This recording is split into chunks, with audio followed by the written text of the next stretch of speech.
नमस्कार, आप देख रहे हैं टाइम्स न्यूज और मैं हूं आपके साथ कंचन। शहर की सुप्रसिद्ध चमेली देवी स्कूल में 18वां एनुअल डे प्रोग्राम राग जीवन का संगीत थीम पर आयोजित हुआ।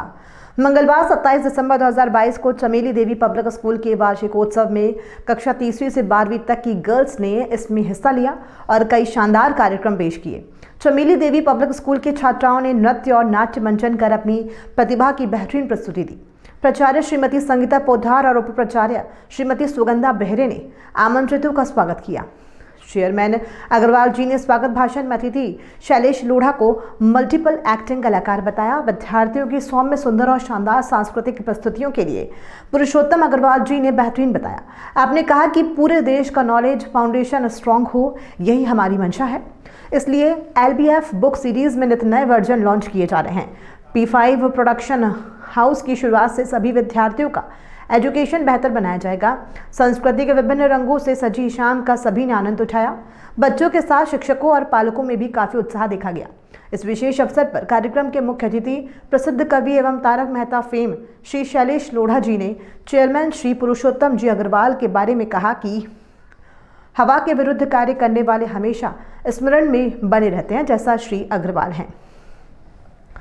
दरअसल नारी की परिभाषा के बारे में श्री लोढ़ा ने बताया कि नारी पूरी भाषा है। हम कुंठित हैं तो वो अभिलाषा है। पुरुष महिला की बराबरी के बारे में श्री लोढ़ा ने कहा कि महिलाएं हर क्षेत्र में पुरुषों से आगे हैं।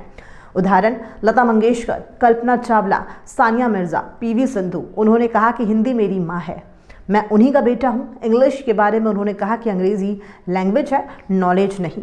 तो मैं बहुत बहुत धन्यवाद देना चाहता हूँ पुरुषोत्तम जी कि आपने मुझे इस योग्य समझा कि मैं आपके इस विद्यालय में बतौर मुख्य अतिथि शिरकत करूँगा।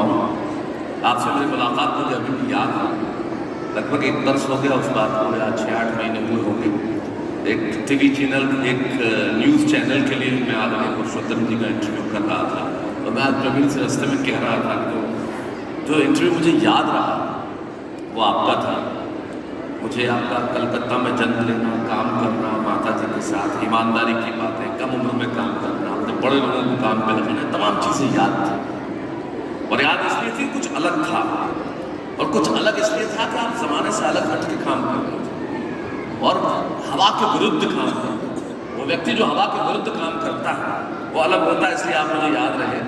और न केवल याद रहे, आपने एक स्थायी प्रभाव मुझ पर छोड़ा, और जिसकी वजह से जब केशव राय जी मुझसे मिले कि पुरुषोत्तम जी का कार्यक्रम है, तो मैंने कहा निश्चित तौर पे मैं आऊँगा। आपने मुझे सहयोगी समझा, इसके लिए मैं बहुत बहुत धन्यवाद करना चाहता हूँ। ये बच्चियों का स्कूल है, मुझे बताया गया, तमाम बच्चियों ने बड़ा शानदार काम किया है।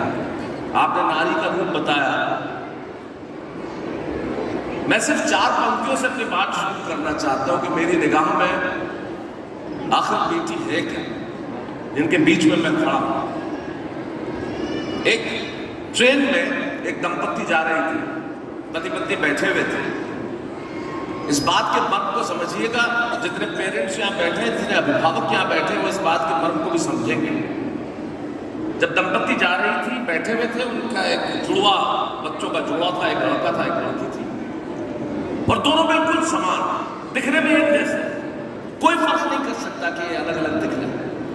और वो पिता की गोद में थे दोनों, कुछ बिस्किट था पिता के हाथ में। तो सामने यात्री बैठा था, उसने उत्सुकता पर पूछ लिया कि आपको पता कैसे चलता है कि ये लड़का है, ये लड़की है, कौन क्या है, एक जैसे दिखते हैं? बोले ध्यान से देखिए, ये पिता की गोद में है, पिता के हाथ में बिस्किट है, दोनों बच्चों के हाथ में बिस्किट है। वो जो पिता से बिस्कुट लेके खा रहा है वो बेटा है, और जो पिता को खिला रही है वो बेटी है। टाइम न्यूज़ देखिए अब